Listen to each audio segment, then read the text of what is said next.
T'as vu ça? Waouh, hein.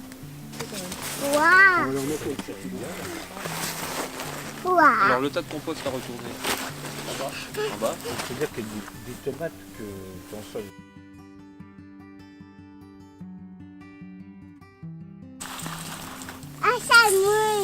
Eh oui, L'eau, oui.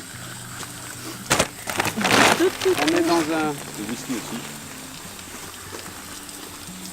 Voilà, on est dans une serre avec un climat tropical hein, à l'intérieur. Donc ça veut dire que c'est chaud et humide.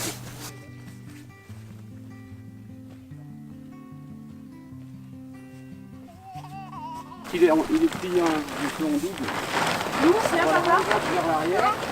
Comme ça, on n'aura plus qu'à le retirer vers l'avant. Tu pars de. Dans 2 mois, tu dis que tu vas avoir du terreau. Voilà. Je veux voir ça, moi. C'est ce qu'on est en train de faire. On est en train de faire cette expérience. Il y a une semaine, Elle a chauffé là. ah là ça chauffe à plein là, tu vois. Il y a une semaine, on a mis en tas du crottin de cheval, du fumier de cheval, Regarde. c'est-à-dire de la paille qui a été purinée, et puis ce qui nous restait de BRF. Le BRF, donc le broyat végétal vert. Qui ressemble encore. Oui, mais vert, c'est-à-dire qu'il est fraîchement broyé, d'accord. C'est-à-dire qu'il y a plein de lignines à l'intérieur, il y a plein de sel. Donc là, on observe. Tout blanc déjà. Voilà. Là, Donc c'est là, mignon, c'est comme ça. là, c'est un champignon qui se développe. Alors il se développe, mais jusqu'à une certaine limite, c'est-à-dire qu'au bout d'un moment, la température est telle que ça tue aussi le champignon. Alors c'est pas grave, il va revenir. Hein, parce qu'il y a toujours des parties dans le tas qui sont plus ou moins chaudes, suivant qu'on est plus ou moins près de la surface du tas. Voilà. Donc là, pour obtenir un compost rapidement, il faut régulièrement réoxygéner pour relancer l'activité des bactéries thermophiles. Voilà, des microbes, des bactéries surtout, puisque c'est les bactéries qui font la chaleur.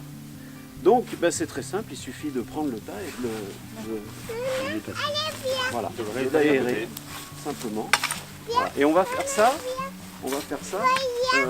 toutes les semaines pendant un mois. Et dans un mois, on constatera qu'on aura quelque chose qui se sera très minéralisé. Au tiers de la hauteur où ça chauffe le plus. C'est à partir de 15 cm à l'intérieur du tas, ça chauffe. Donc pour que ce soit bien uniformément décomposé, il faut aussi que ce qui est en surface se retrouve à l'intérieur. Donc c'est ce mélange qui va finir par faire quelque chose d'assez homogène.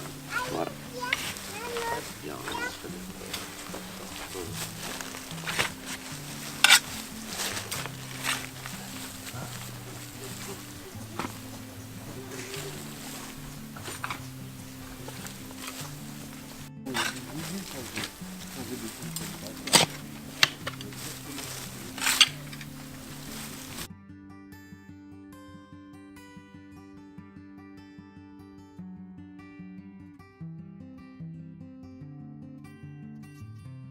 Broyat là-bas. Ah, moi je pense que ça va finir comme ça. C'est pour ça que j'en ai fait rentrer 200 litres. Ah oui, T'as raison, ouais, ça continue. non, mais je suis certain qu'à un moment donné, pour l'instant, ils ne savent pas quoi en faire.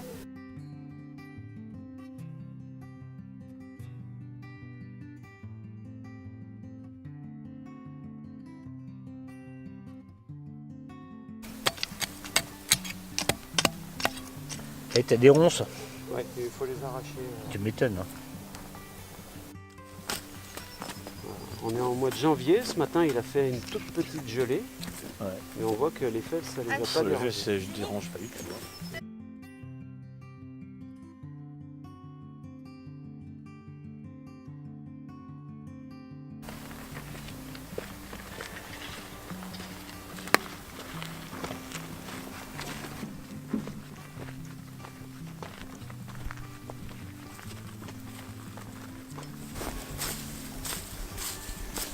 Donc là, la bonne idée serait de récupérer une bonne... faut récupérer la souche de la plante pour qu'elle souffre au minimum. On va enlever toute la plante d'un coup. Voilà, comme ça, hop. Voilà. Et ça, on va le mettre dans une brouette et on va aller le transplanter là où on veut le conserver. Donc il a pratiquement tout son système racinaire. Ce qu'il va falloir faire au moment de la transplantation, c'est le retailler un petit peu. Tant pis, on va perdre un peu de verdure, mais c'est pas grave. ça aidera la plante à bien redémarrer. On fait un joli coup. Voilà. Donc là, on a gardé un maximum du système racinaire de la plante. On les voit les racines. Voilà. Donc, on l'installe à la bonne hauteur. On remet la terre autour. La bonne hauteur, c'est donc le collet de la plante au niveau du sol. Le collet de la plante, c'est l'endroit où les racines se séparent du feuillage. Parce que c'est comme ça qu'on a le plus de pression. Voilà, en essayant de ne pas estomper la plante. Voilà. Et on fait une cuvette pour pouvoir arroser, pour plomber.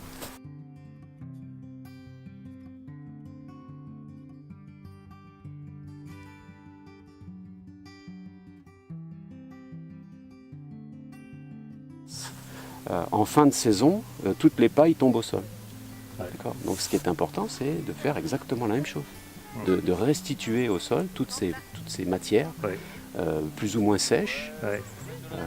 En forêt, c'est les feuilles des arbres, c'est les branches, c'est les fruits, c'est les feuilles mortes. Donc il y a énormément de matière. Donc on considère que sur une surface agricole, 2 tonnes à l'hectare par an, c'est la bonne dose de matière sèche. Hein. Donc il faut restituer au sol pour avoir une fertilité, pour nourrir en fait toute la faune du sol. D'accord.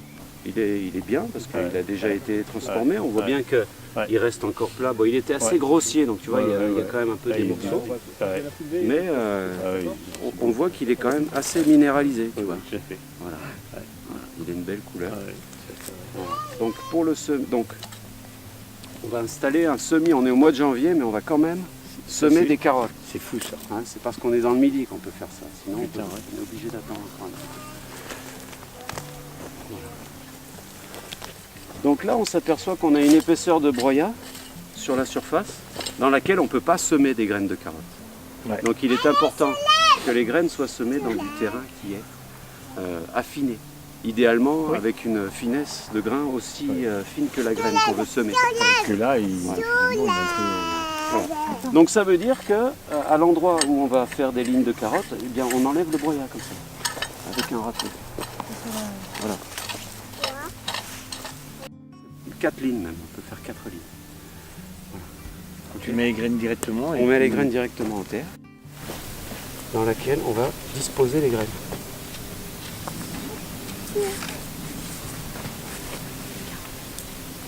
Voilà.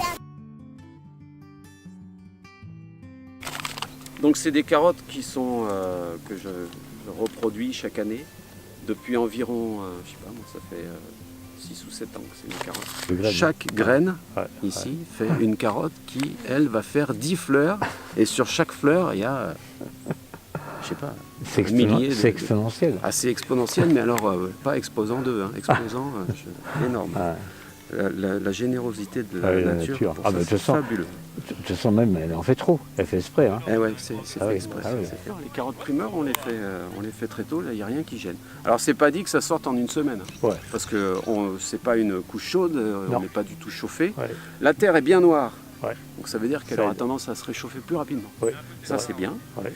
Elle n'est pas couverte d'une épaisse couche de broyat. Ouais, elle est fine. Aussi, elle est fine. Voilà, elle est fine. Donc, ça, c'est bien.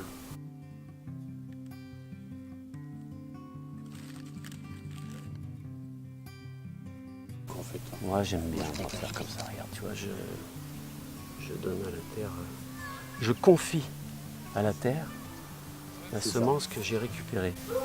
Voilà, donc là on n'a pas travaillé le sol en profondeur. Non, non. Ça c'est très important parce que en fait on le travaille plus jamais. On l'a travaillé une fois au départ pour mettre en forme la butte et dorénavant on ne le travaille plus. On laisse la vie du sol s'en occuper. Donc on est là pour les carottes. Parce qu'une fois qu'on a refermé, après on sait plus. Ouais. Voilà, hop, et là je m'arrête là. Donc je mets un repère. Et je vais pouvoir ressemer, si, mais un petit arrosage suffira à qui va tasser. Ouais. Ah oui, d'accord, oui, c'est que du